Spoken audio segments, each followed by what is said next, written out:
Hello, people, and welcome to our first edition of Podcast on the Prairies. And I'm Avery LeBlanc. I'm here with Isaac Wehack. How's it going, Isaac? Hello there.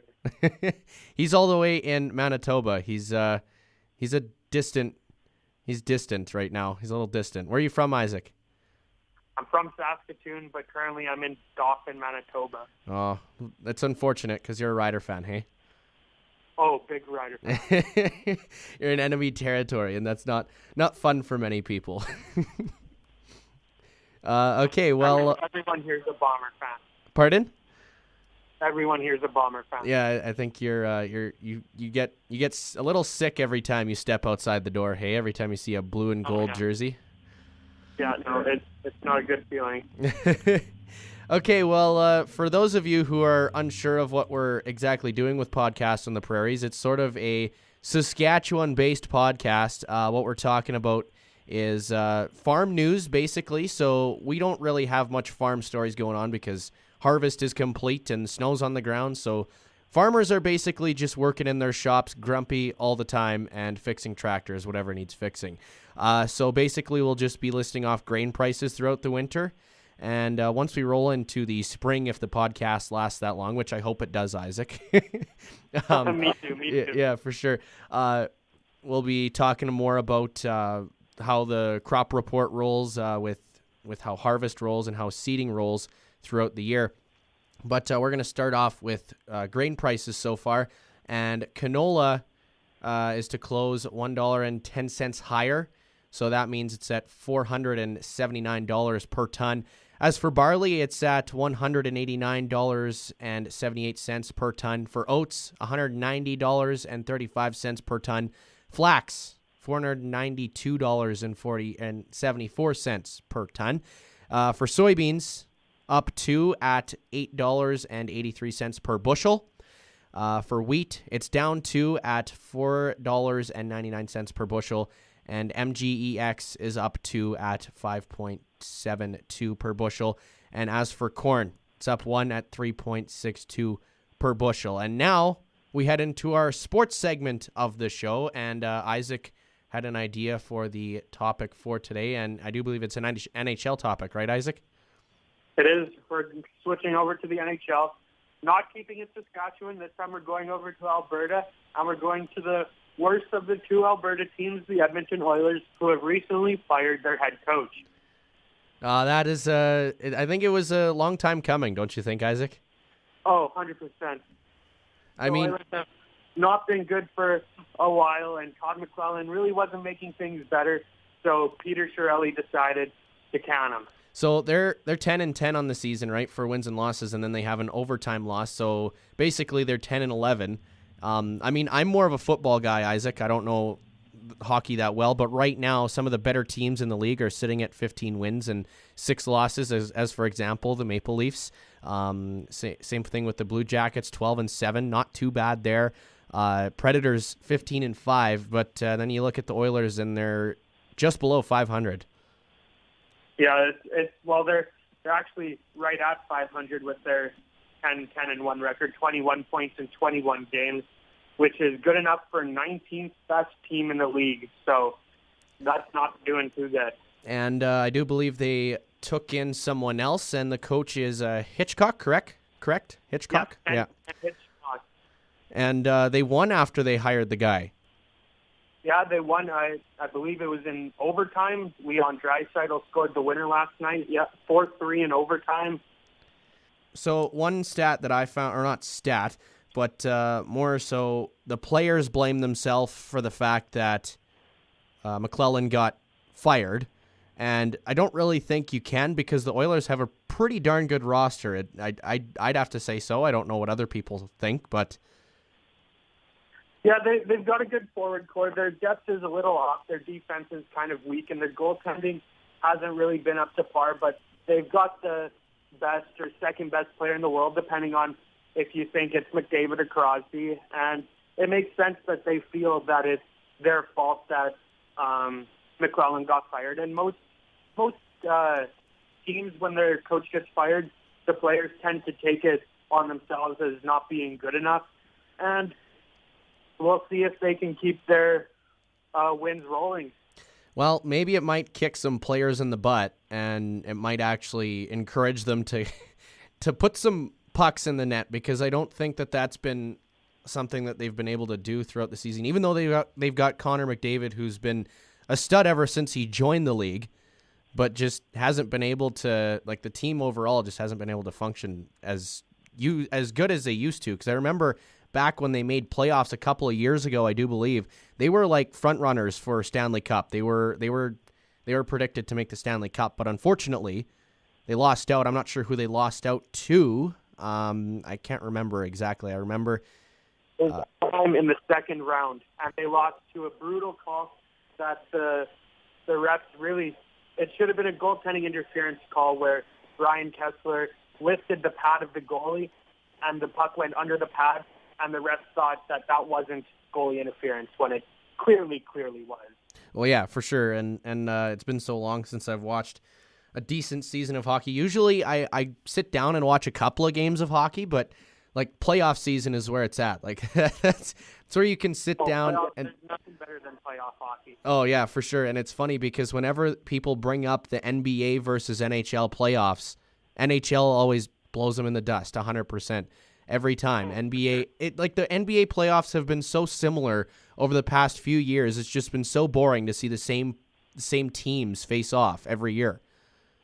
It's a one in, you've got a 50% chance of predicting who's going to win the past few years, either Golden State or Cleveland when they have LeBron. Yeah, for sure. And Cleveland hasn't had the best season so far this year. I'd have to say the Raptors. I think this is actually the year that it shifts for the NBA. I think we're kind of going off topic here, but regardless, I'd say that Raptors are definitely going to make it to the final. Besides that, I don't know who would make it on the other end, but I think it would be Milwaukee and the Raptors facing off in the final. And then on the other side, I'm not sure exactly who else would, but yeah, no. Golden State and LeBron's LA.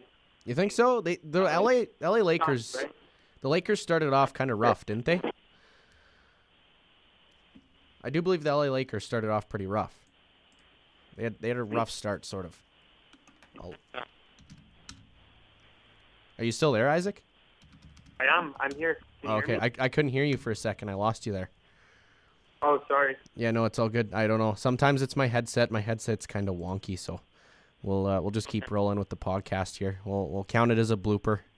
Sure. But like we were talking about the LA, where are they here in the standings? The Lakers are 8th in the Western Conference, which means they are in a playoff spot, but just barely. Yeah, I know it's not looking too good for the Lakers. I think they've really they didn't really meet everybody's expectations after they signed LeBron. But as you can see, the Warriors are not number 1 in the Western Conference. They're number 3 right now, behind the Trailblazers and the Grizzlies. So that's a different sight. Cavaliers, they're at the bottom of the East. They're worse now. They're the worst team in the East right now. They've only won 2 games this year. They're worse overall because they're worse than the team in the West as well. And so, yeah, that just goes to show what losing LeBron will do to you. Yeah, for sure. And then you look at the top of the East. There's Raptors, there's the Bucks, there's the Pacers, there's the 76ers, and then the Pistons go down to 8 and 6. So the top 4 teams in the Eastern Conference for the NBA are all in double-digit wins. And then you look down at the Western Conference, there are 7 teams in double digits for wins. So, I mean, it's pretty tight in the Western Conference. As for the Eastern Conference, it seems like the semifinals are pretty decided there. Oh, for sure. Yeah. But anyway, we got off topic of the NHL. We were talking about the firing of Todd. I think it's McClellan. Yeah, there you go. Yeah, Todd McClellan, and I don't know what else to really say about it. Isaac, do you have any other final thoughts you'd want to pitch in? I'd like to put out there that maybe it's not McClellan that they should have fired, and instead it should be Peter Chiarelli, the general manager, that gets fired because he's the one that hasn't put out an adequate team to get coached. He's lost on so many trades, from the Taylor Hall trade, the Eberle trade that he managed to lose twice by trading Eberle for Strome. and then he traded Strome for an even worse player. And then he's also traded away the first-round pick that became last year's Calder Trophy winner, Matt Barzal, and he got back Griffin Reinhart, who's a crappy defenseman who got taken by Vegas in the expansion draft, and then he's now in the AHL. Like, he's the general manager is the one that needs to go, not the coach. Yeah. I mean, I can see it. I see it as a last-ditch effort to save his job, because that's what the general manager tends to do. Do you think? No, I'm about to get fired. Well, let me fire the coach first and see if that can turn things around. Yeah, for sure. Do you think Hitchcock is a good replacement, or do you think they'll look for someone else in the offseason or even possibly during this season? You see, Hitchcock surprised me because he actually retired, and then they brought him out of retirement. But he's top 6 or top 5 on games coached. So he's an excellent coach. He's coached in the game for a long time. So I think he can be a good coach. I don't know if he's ever won a cup. I can't remember. But, you know, he's a good coach. So maybe he could do something with the Oilers. Yeah, for sure. Well, Isaac, are you ready to move on to the topic of the weekend that everyone's been talking about? It's in the CFL.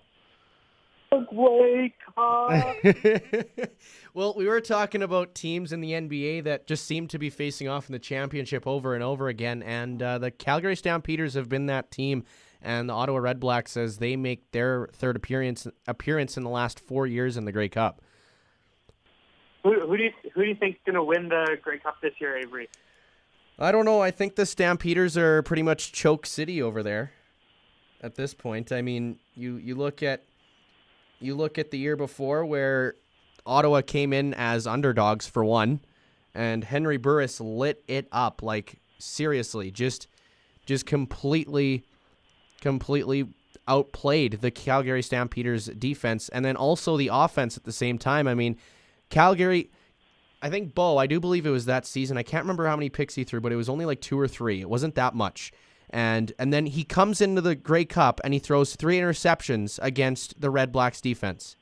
And especially at halftime, Ottawa was leading by plenty.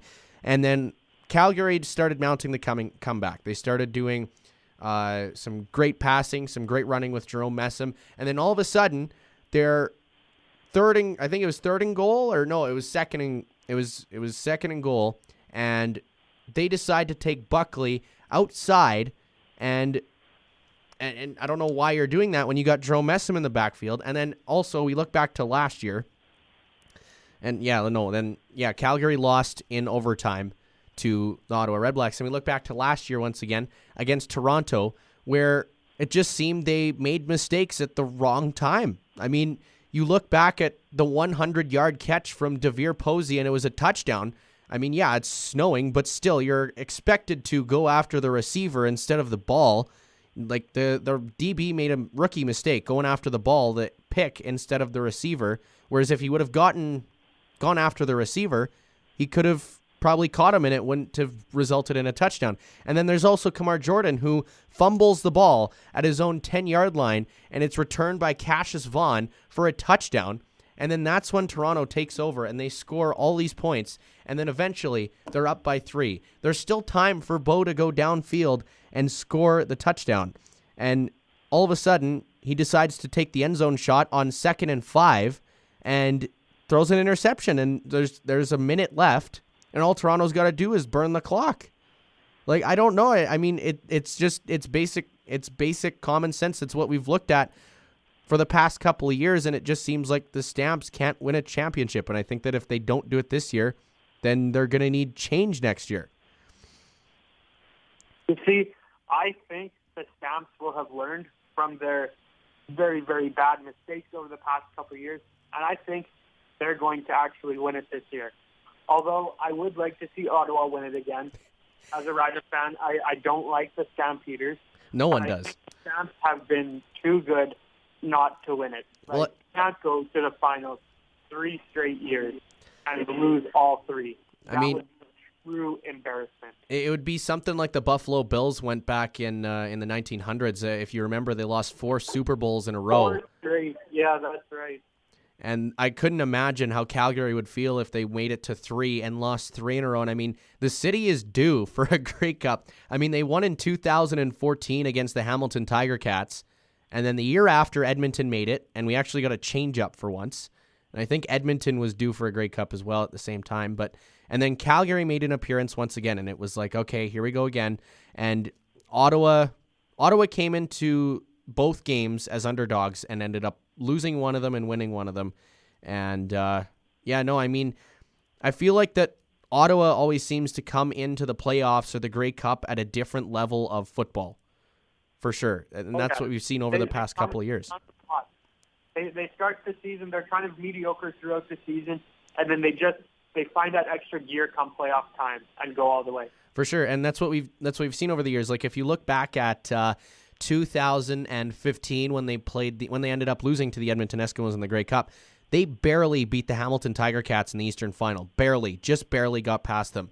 And it was a miracle because Ellingson caught that, I don't know how long of a touchdown pass it was, but it was the last-minute touchdown pass, and they ended up beating the Hamilton Tiger Cats. And we look back at last year where they just had, or not last year, but the year before when they faced off against Calgary in the Grey Cup, when they took first place in the East and Edmonton ended up crossing over, and it was sort of a taste of revenge for the team as they beat Edmonton in the run game, in the punt return game, I think there was a couple of passing touchdowns from Ottawa, but Keenan LaFrance went off in that game, and then they came into the Grey Cup, and Henry Burris just like missiles across the field, just slinging it.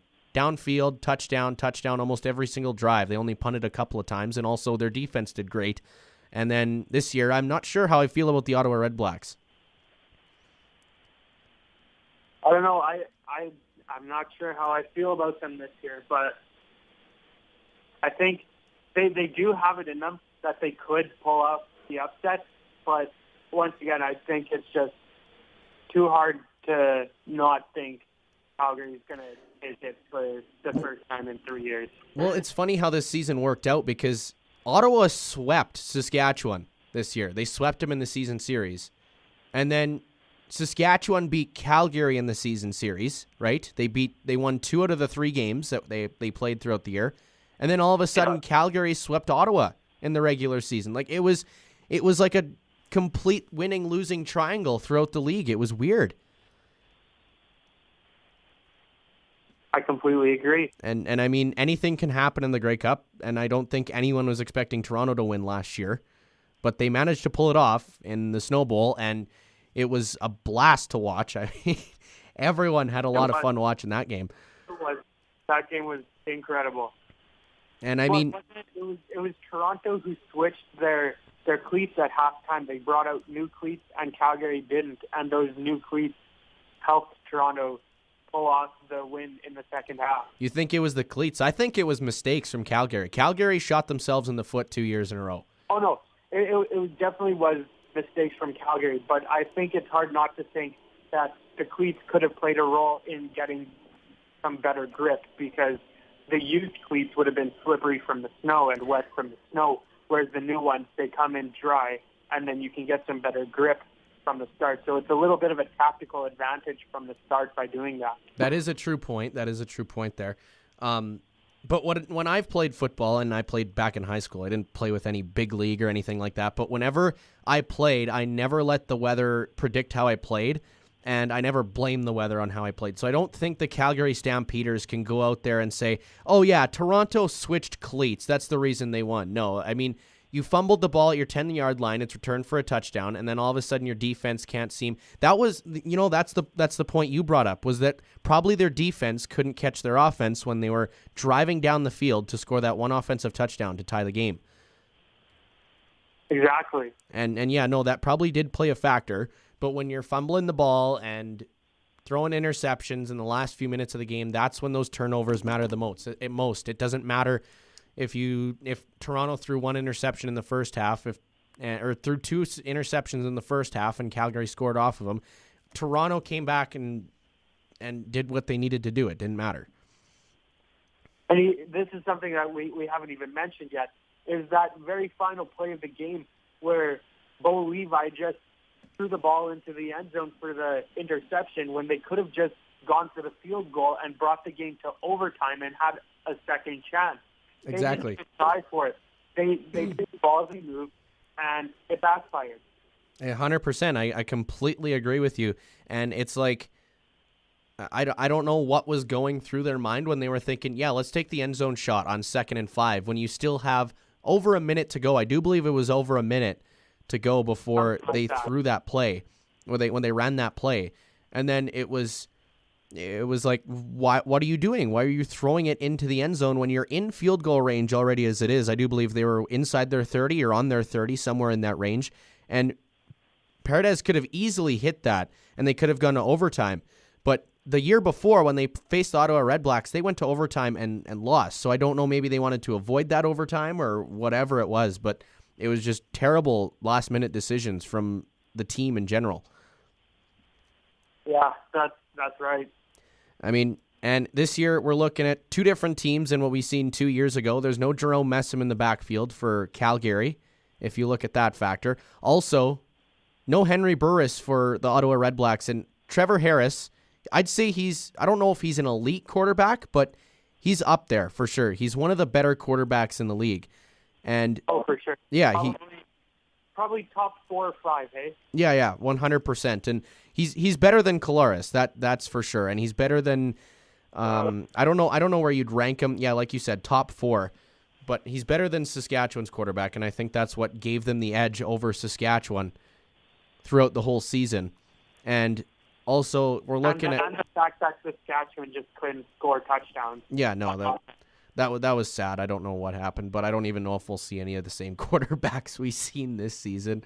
We'll see a completely different Riders team next year. I guarantee it. Like we'll have some of the younger guys stay around, like Jordan Williams-Lambert, and Jefferson wants to stay, but I don't know if that's what his plan is because he's getting a bunch of NFL offers. But I've heard a bunch of different articles saying that he wants to stick around in Saskatchewan because he loves it so much here. And plus, Chris Jones is here, so I'm sure Chris Jones is going to give him a little bit of a bonus after the season that he had this year.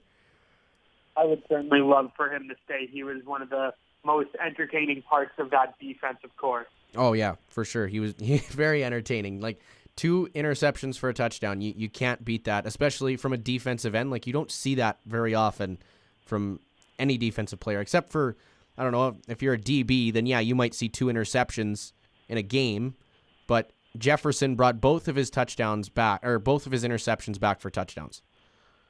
Yeah, and he was hot dogging on both of them, which I love even more. Well, the first one he was hot dogging on. She was showboating. He was messing up he was making the Winnipeg Blue Bombers boo themselves. And then all of a sudden you get down to the Edmonton game where there's just under 2 minutes to go. I think they were at the 40-yard line. Jefferson outran everyone by like 10 yards, I do believe, because it was only offensive linemen chasing him at that point because there was no receivers in the area. Running back wasn't in the area. Edmonton was trying to get a field goal so Saskatchewan would have to score a touchdown.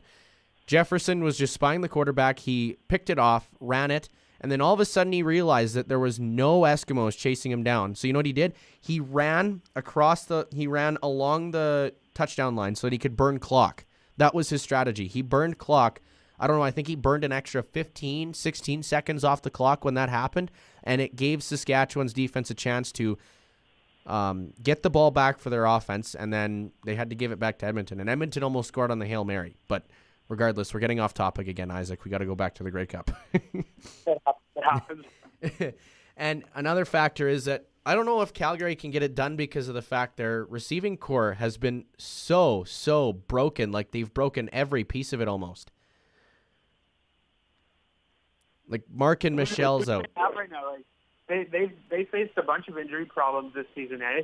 Oh, it's brutal. I don't know how they've managed to win as many games as they did, and they've brought in the pieces to keep their season rolling. But remember that they always seem to have that small losing streak at the end of the year. So they lost to BC to start.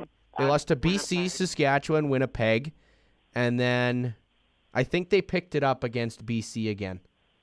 Yeah, in the very final game, they beat BC, because if BC had won that game, Saskatchewan would have finished, and we'd be in this Grey Cup game. Yeah, no, it would have been a completely different game, I'm sure. It would have been 100% different.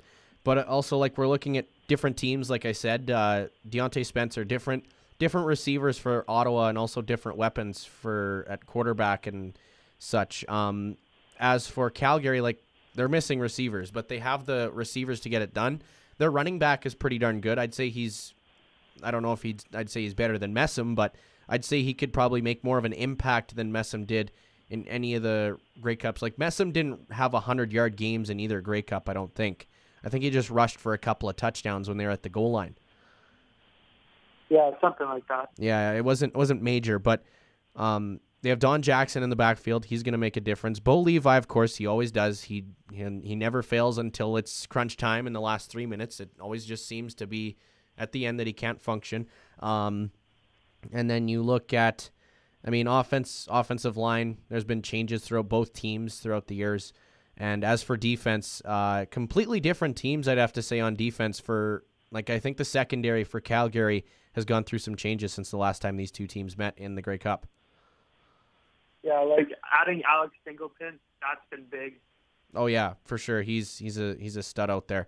And also we're looking at Ottawa, and I think Ottawa's lucky that Jonathan Rose didn't go through with the suspension for the Grey Cup. I think they're real lucky, because they would have had to throw someone out there that couldn't really cover Matthews, because I think Rose is their best option to cover Chris Matthews for the Calgary Stampeders.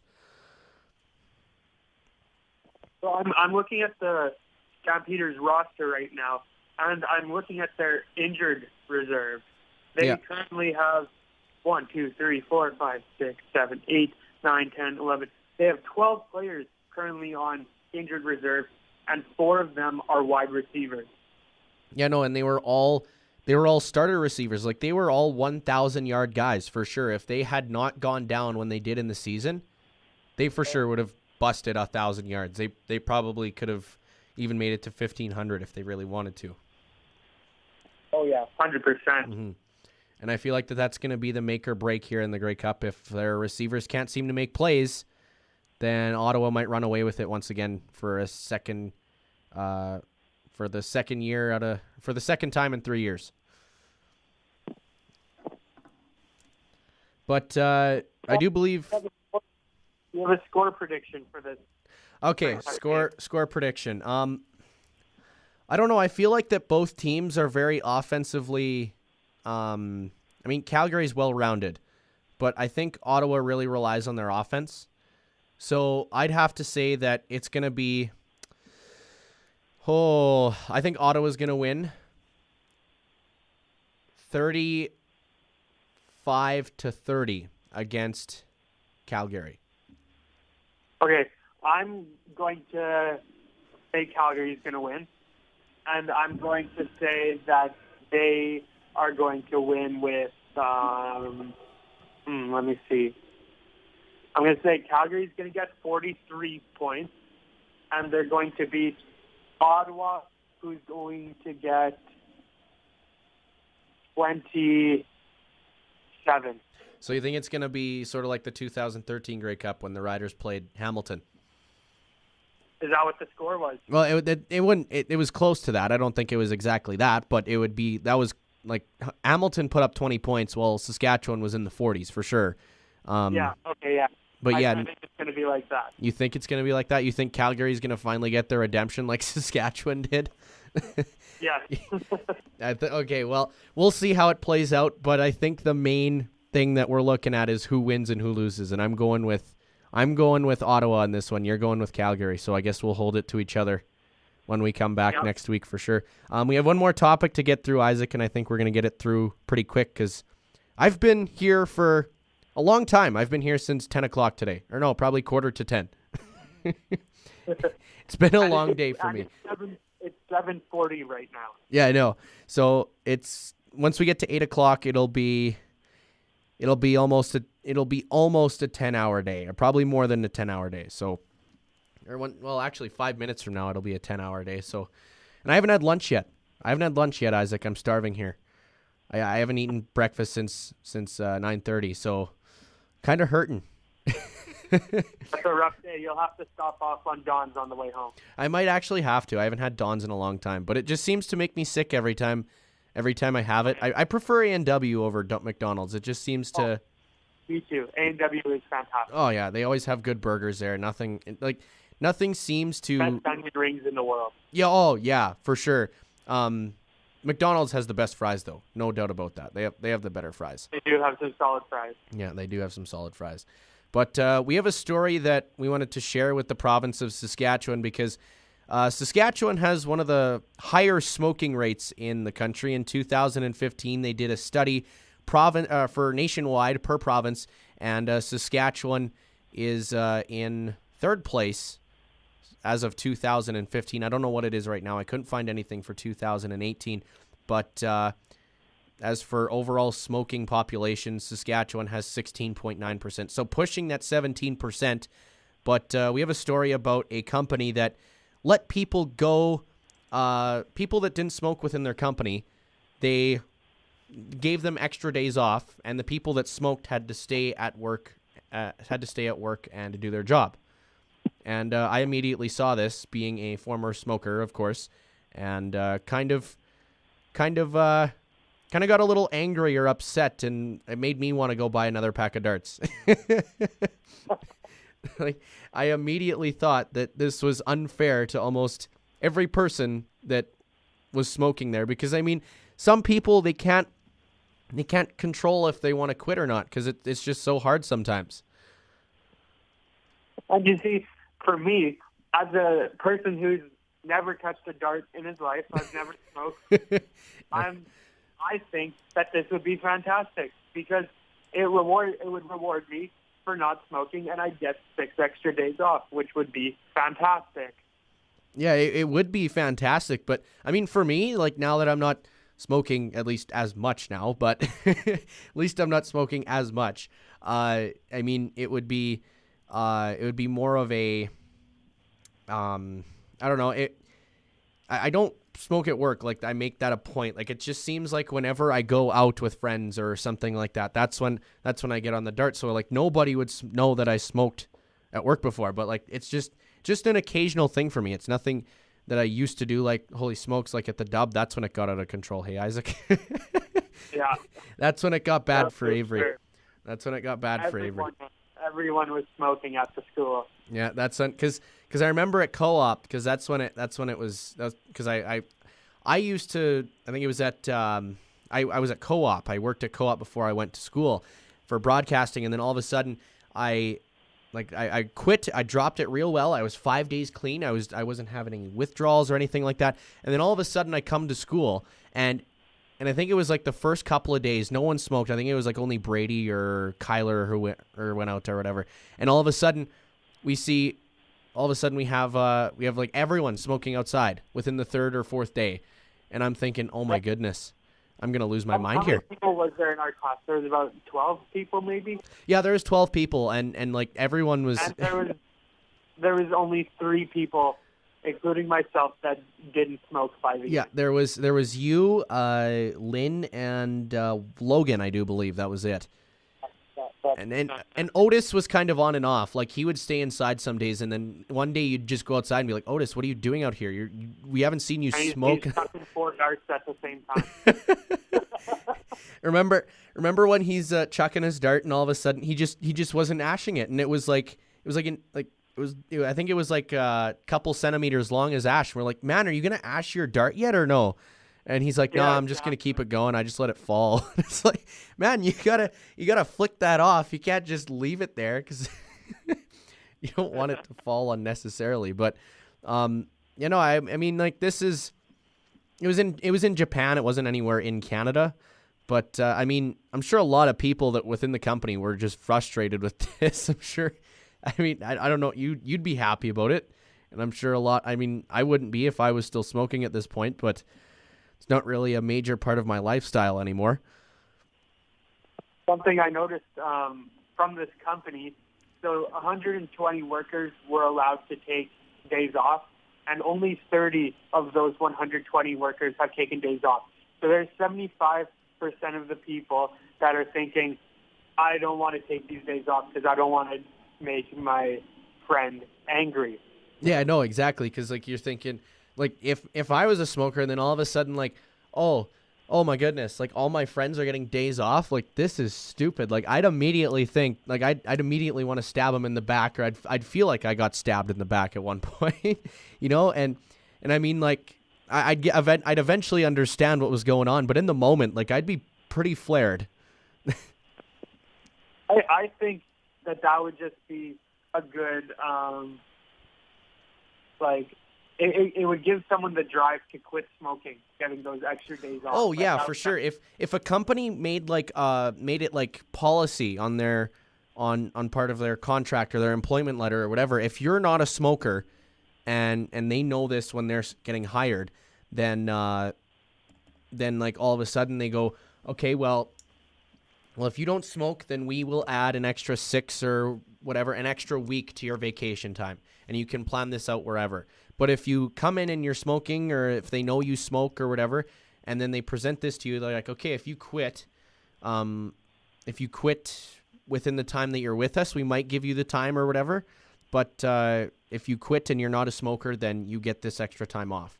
And I feel like that would be motivation, and I feel like that should almost be... It should almost be something that happens in almost every company, because if you think about it, there's so many people that struggle with quitting smoking. It's ridiculous. And I think winter is the best time to quit. And it's insane how, like, some companies aren't really pushing their workers to try and possibly quit smoking. Like, they don't really draw the line at a point where, okay, if you're smoking, then you don't get these benefits. But if you do, then... or if you're not smoking, then you will get these benefits or something like that. Like, I feel like it would really motivate people to quit smoking. I think it's time we think about wrapping it up, because I think we're pushing 30 or 40 minutes right now, eh? Yeah, we're almost at 40 minutes, man. So I think we're about to wrap up our first podcast. I enjoyed it, Isaac, and oh, this was fun. We just sat down and I was talking about Isaac. I came up with the name and we were just talking about it, and we talked for like an hour, and you were like, this could have easily been a podcast, because we talked about the Riders for 45 minutes to an hour, right? Oh, yeah. And then we were just... We talked for almost 2 hours straight to each other. Yeah. And I think it was an entertaining talk that if we had been recording, it could have just gone straight up. Oh, for sure. It probably could have made top 10 podcasts within a day or so, maybe within the next 24 hours. Probably. But I mean, we're that great, aren't we? we're that great. I think we got a long way to go, though, Isaac. But I just remember rolling over and you invited me to this Twitter page, and I'm like, did someone steal our idea? Like, was someone listening in on our call? Because you invited me to follow it, and I was like, is this ours? Like, what's going on here? And then you're like, man, let's make this happen. Yeah, it was you. I made it. I took the initiative, and I made the Twitter account. Yeah, and then I made everything else. we need to plug it. Follow us on Twitter and Instagram. Yes. And YouTube. Yeah, we'll be... How you're watching this. Yes. Subscribe. Do whatever you need to do. We're going to be on...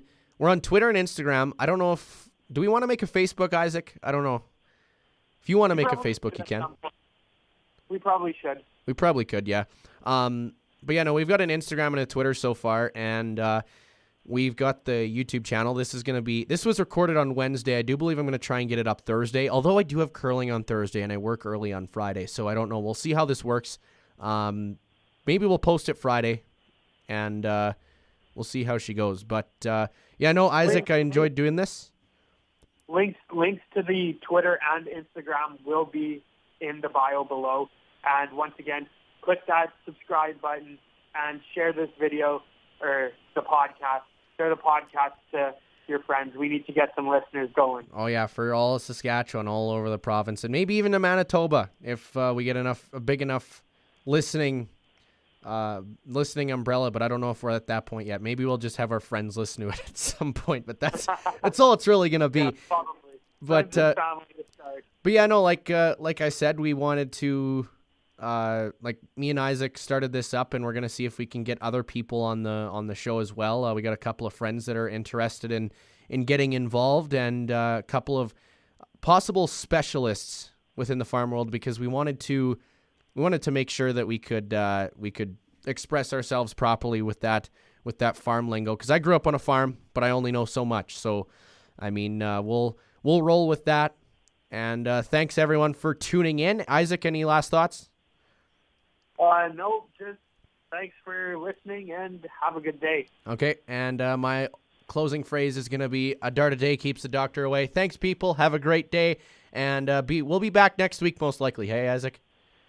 Oh, yeah. Okay. Goodbye, people. Thanks for listening. Bye.